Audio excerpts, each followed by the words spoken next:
Hi, this video contains the solutions for some requested problems from Chapter 2. These are going to come from sections 2.3, 2.5, and 2.6.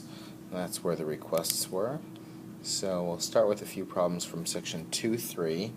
We're going to do numbers 17, 23, 45, 47, and 57. So starting with number 17, we have the limit as x approaches positive infinity of a messy looking expression, the cube root of 2 plus 3x minus 5x squared over 1 plus 8x squared. So we have x approaching infinity. We're looking for the highest power on the top and the bottom. So the highest power on the top and the bottom looks like it's x squared. But in fact, it's not really x squared. It's really like x to the 2/3, right? Because everything's getting cube rooted here. But they are all underneath this, so that is the highest power, and they do match up. Now that means that that limit is going to be equal to the ratio of the coefficients, negative 5 over 8. But again, everything is underneath the cube root sign, so those coefficients are really also getting cube rooted. So we could write the answer like that. If you notice that, well, first of all, you know that you can do this. And the cube root of 8 is 2, if you wanted to simplify it like this. And then here on the top, what's the cube root of negative 5? Well, it's just the cube root of negative 5. But you could say, we do know that the negative sign is going to pop out, right? Because, for example, if we had the cube root of negative 8, you could, if you wanted to, you can just say, well, it's negative 2. But that's also, it's negative cube root of 8. Right, that negative sign can move out. That'd be true for any odd root, right? 5th root, 7th root, whatever. So if you wanted to, you could make a case that that's slightly more simplified, like that. As far as I'm concerned, this answer is fine. The issue, as far as you're concerned, you might just want to be aware that if this came up as, say, a multiple choice question, you'd need to be able to reconcile the fact that this answer is the same as this answer, because they won't both be answer choices, right? That might be the answer choice. And I think that you have some practice doing that, just doing odd-numbered problems and getting your answer to match up with, or trying to reconcile your answer to what's in the back of the book. So same idea there. Number 23.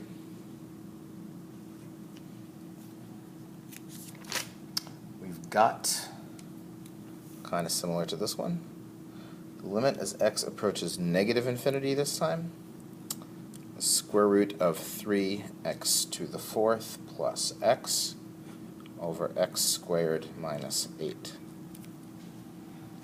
So here we're looking for highest power, top and bottom. This is a 2, this is a 4, but this x to the 4th is really under a square root sign, so that's really like x squared on the top, so that means it's a tie.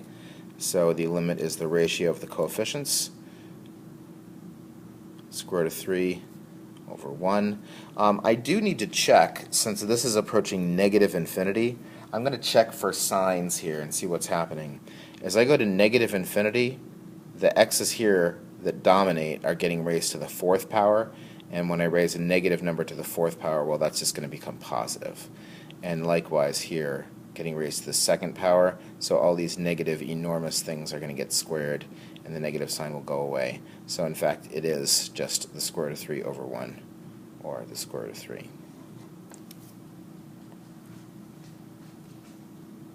Number 45. Let's see what we have here. We have the limit as x approaches 0 from the positive side, e to the cosecant x. This is the kind of limit, I think, where you want to work your way in. Right? So before I start thinking about e to the whatever, I think I just need to figure out what's going on in here. And I like to think in sines and cosines rather than secants and cosecants. I imagine you might feel the same way. So I'm going to say instead of cosine x, I'm going to call that 1. Sorry, instead of cosecant x, I'm going to call that 1 over sine x. Now, as x approaches 0 from the positive side, this is going to approach 0 from the positive side. So that's like e to the 1 over some tiny but positive number. Right? And as I take 1 and divide by things that are getting tinier and tinier and tinier but positive, these things are going to go to infinity. And e, since it's a positive number that's bigger than 1, when I raise it to the infinity power, I just get infinity.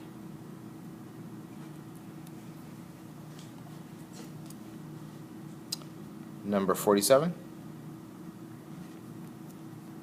We have here the limit as x approaches negative infinity of 1 minus e to the x over 1 plus e to the x. I think this is similar to 45 in that I'm going to kind of work my way in here and see what's going on. So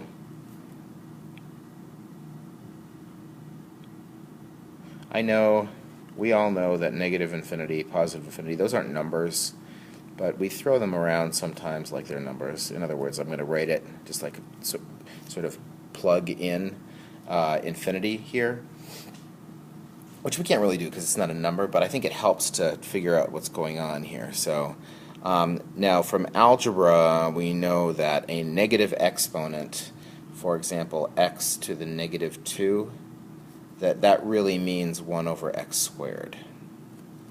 I would encourage you to think about why that's true. It's not just true because your Algebra 2 teacher said so. It's true because it has to be that way. I think it's a really good idea to understand that. I'd also say that for calculus purposes, it's much better for us in general to write things with exponents like this. We'll learn about that in Chapter 3 when you come back in the fall. Suffice it to say, it's very important to know those algebra rules. So here, in this case, it means that this, let me get rid of that limit here, that I could think about this expression then as 1 minus, and since negative exponent means flip it over, that's kind of like this.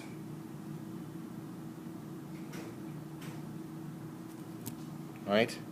And 1 over a huge number, just like we just saw that somewhere right here. Nope, sorry, that's the opposite of this, isn't it? So 1 over 0 goes to infinity. 1 over infinity goes to 0. So it'd be 1 minus, that's something that's going to 0. That's going to get tiny. And 1 plus something that's going to 0. So that's just 1. All right?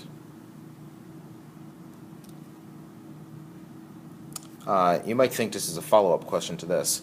What would the answer have been to this problem if we were approaching positive infinity? And I'll give you a hint. It's not the same answer. Let's see. How about number 57? That's our last request from here. We have here the limit as x approaches positive infinity, natural log of x squared plus 1, oh dear, sorry, minus 1, minus the natural log of x plus 1. So I guess the first thing we could do is sort of, again, plug in infinity, and then that would give me the natural log of infinity minus the natural log of infinity, which is like infinity minus infinity. And that doesn't really help because that's just as indeterminate as 0 over 0.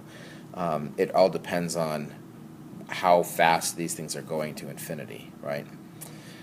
So that means, let's see, you've got logarithms here, so maybe we can do something with logarithm rules for manipulating these types of expressions. See if that doesn't help. So when I have a subtraction of two logarithms, I can consolidate those like this, right? And then I notice that this can factor. This could factor into x plus 1 and x minus 1. And then the x plus 1s can cancel. So this looks really more like x going to positive infinity, natural log of x minus 1. And I plug in infinity. That's going to give me the natural log of something that's just growing without bound, and that is also going to just approach infinity. So I think this is the key step here, is recognizing that we have to use that logarithm rule there. All right, I think maybe for the sake of organization, maybe I'll go ahead and... Oh, never mind. I'll put them all in the same video. So there's the 2-3 problems. So moving on now to 2-5. I was thinking about maybe I would put it in a different video, but we'll just keep plodding along here. 3 requests from 2-5. Let's see what they are. Number 16. We have a function here, f of x equal to 2x plus 1 over 4x squared plus 4x plus 5. And we want to figure out, the directions say here, find values of x, if any, at which f is not continuous. This function right here, it's a rational function, and we know that it's going to have issues anywhere where the bottom is equal to 0. So we want to try to find out. This is going to be not continuous, where the bottom of this, which is 4x squared plus 4x plus 5, is equal to 0. How do you solve that? Well, you can play with that for a minute and try to factor it, but it does not factor. So if we wanted to know what the roots of this are, the roots would be, I guess we could use the quadratic formula, right? That's a good thing to know. Minus b plus or minus the square root of b squared minus 4ac all over 2a. And without even going any further, I think that you can see here that the number underneath the square root sign here, maybe you know the name of that. There's a name for that. The thing that shows up in the quadratic formula, the b squared minus 4ac, that has a name. Remember what it is? You can pause here and think about it if you want. It's called the discriminant. And I think it makes sense for it to be called that. It's the discriminant, and if you want to kind of connect that in terms of the roots of that word to the word discriminate, in other words, not in the bad sense of the word, like discrimination, but in the sense of the word to be able to tell the difference between things. Can you tell what kind of roots this is going to have? If this is a negative number, then the roots of this, this has complex roots. And what does that mean? Well, if we graphed it, it's a parabola. If a parabola has complex roots, that means one of two things is going on. It's either opening up like this and never crossing the x-axis, or it's opening down like this and never crossing the x-axis. But either way, it's never crossing the x-axis. The only things that make it equal to 0, the solutions, have i's in them. They're complex. It doesn't really cross, right? It doesn't cross on the real axis there. What does that mean? It means that this is never equal to 0. The bottom here is never equal to 0. And we know that in this case, since this is positive, it would be an opening up parabola that never made it down to the x-axis. So what does that mean? If the bottom's never equal to 0, this is continuous everywhere.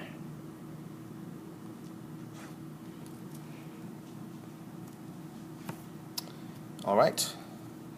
Where are we at here? 25. Here we're supposed to find the values of the constants k and m that will make this function, this piecewise defined function, see x squared plus 5 when x is greater than 2, m times x plus 1 plus k when x is greater than 1, less than or equal to 2, and finally 2x cubed plus x plus 7 when x is less than or equal to -1. Alright, well, let's see what's going on here. This is a piecewise function. It's got 3 pieces. So here, if we're coming up to -1 from negative infinity, this is where we plug our numbers in. But then at -1, as soon as we pass -1, it switches over to this piece. Now that means here, it's making a transition from using this definition of the function to this definition of the function at -1. That's where it makes the transition. If we want this thing to be continuous at -1, then these two things, the two definitions of the function, have to meet up with each other at -1. Here's where the the point is, and then at this one, since it's not equal to, this is where the open circle is.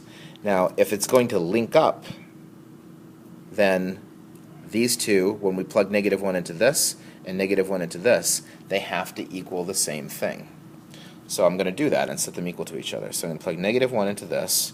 That gives me 2 times -1 cubed plus -1 plus 7 would have to be equal to what I get here when I plug -1 in for x. -1 plus 1, that's 0, m, so it would just be equal to k. Right? So that's -2 minus 1, 7, so it looks like k is equal to 4.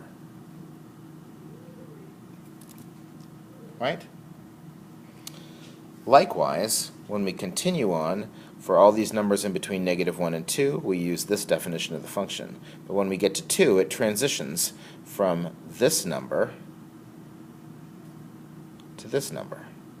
It transitions from this definition of the function to this definition of the function. So that means if we want here, this is my closed circle here, right, because it's equal to, and if I want that to link up with the open circle, then when I plug 2 into this, I have to get the same thing as when I plug 2 into this. So let's go ahead and do that. And I plug 2 in here. That gives me m times 3, right? 2 plus 1 plus k. I could write it as a k, but I know k is 4 now, so I'm going to go ahead and use that fact. That's got to be equal to 2 squared plus 5. So it looks like m would have to be equal to 5/3. So k is 4, m is 5/3. If we use those particular values, then we get all 3 of the pieces of this to link up. Pretty cool. And it will be continuous everywhere. One more problem from this section, number 28. Number 28, I would encourage you to look at your book for this one. There's a lot of language here. I'm not going to copy everything down. It says, Part A, the term removable discontinuity, which we now know that just means a hole, that term is appropriate because a removable discontinuity of a function f at x equals c can be removed by redefining the value of f appropriately at x equals c. And they want to know for what value of f of c removes the discontinuity. So if you have a function, this is 28a. If you have a function with a hole at x equals c, it could look like maybe something like this, right? And at c, there's a hole there. Well, what's it approaching? The thing that we would need to do to fix this is put a point right there, right? Well, the point we need to put there, it's precisely the limit, right? We need to put a point. We need to define f of c to be equal to the limit as x approaches c of that function. And I don't have to say which side. It better be the same on both sides, because otherwise it wouldn't be a hole, it would be a jump, right? So f of c, the value that fixes it, is the limit as x approaches c, f of x. Part B, they're giving us two examples of this, and they want to show that each of the following functions have removable discontinuities. So the first one, they have f of x is equal to x squared minus 1 over x minus 1. And that's the same as x plus 1 times x minus 1. Right? So look, the x minus 1's cancel everywhere except at x equals 1. You can't plug 1 in, right? You can't cancel out 0 over 0. But everywhere else, those would cancel out. It would just be a number over itself. And then so everywhere we get x plus 1, except at 1 where there's a hole. So if we wanted to sketch that, it really just looks like the graph of x plus 1 with a hole when x equals 1.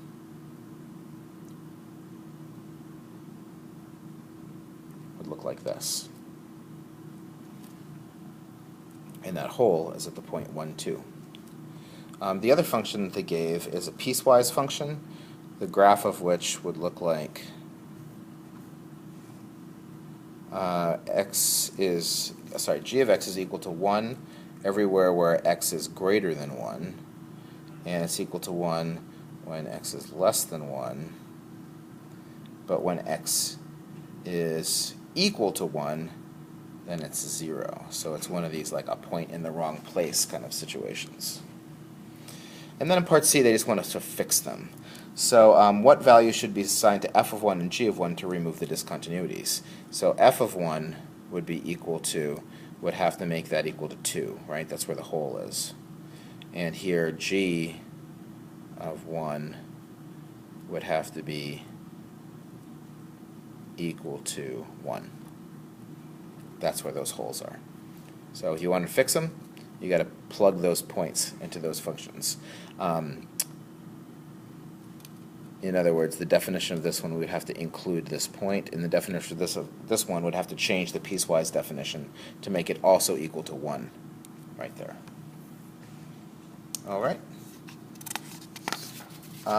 Moving on to section 2.6, we're going to do numbers 19, 27, 33, and 37. All right, number 19, I have the limit as x approaches positive infinity of the sine inverse, same as arc sine, x over 1 minus 2x.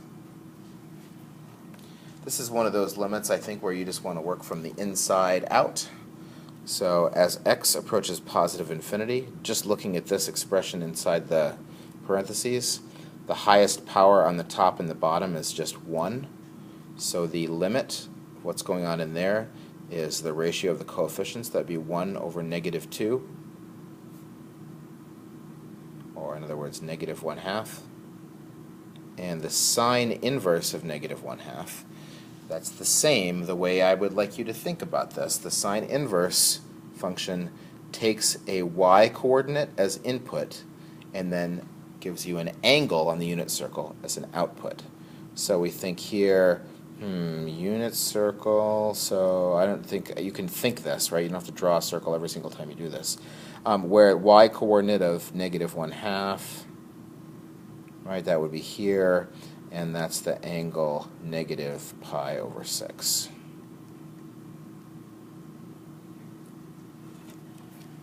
Right, I've talked to some of you all about the domain restrictions that we put on the sine function so that we can invert it and still get a function.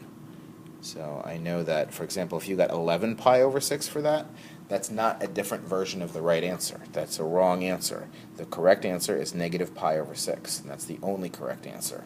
I know there are other ways of getting to this location on the circle, and I know that over here, for example, we also have the same y-coordinate of negative 1/2.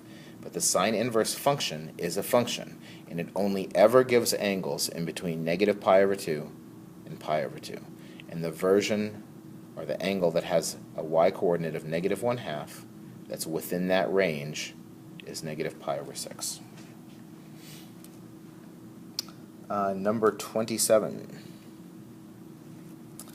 We have the limit as x approaches 0 from the positive side, sine x over 5 on the square root of x. So let's see. The problem here is I would like, if I want to use my sine x over x limit, I need this and this to match up, right? So I need to multiply the top and bottom of this by the square root of x. So I'm going to write this out.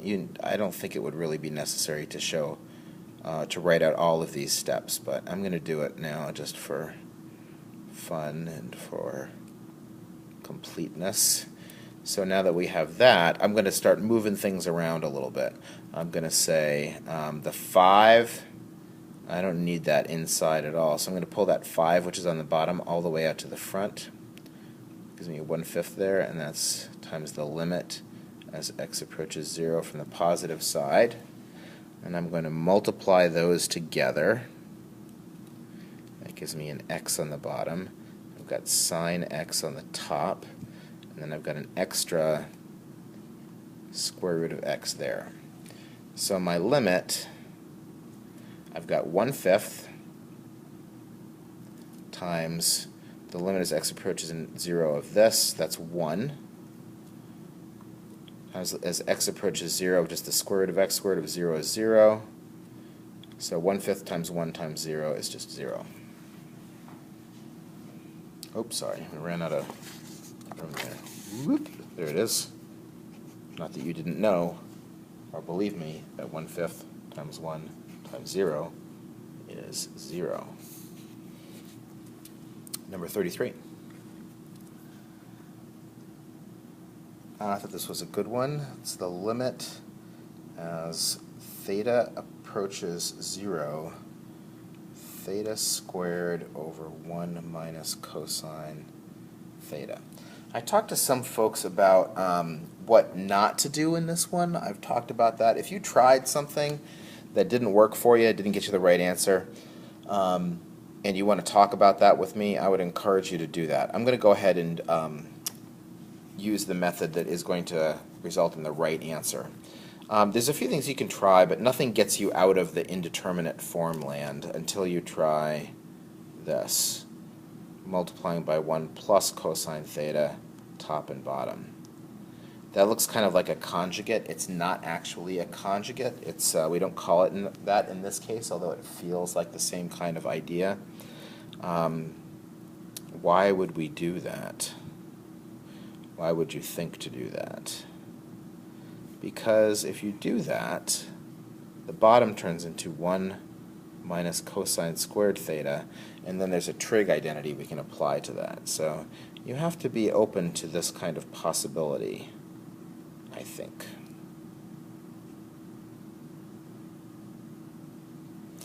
So 1 minus cosine squared is sine squared.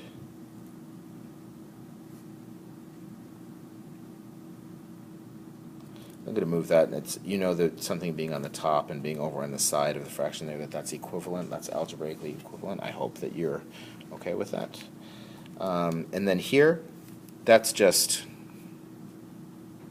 a couple of these, theta over sine theta, and another theta over sine theta. That's going to 1, and that's going to 1. And then 1 plus cosine theta. As theta approaches 0, cosine theta, cosine of 0 is 1, so this is 1 plus 1. So I got 1 times 2, which is 2.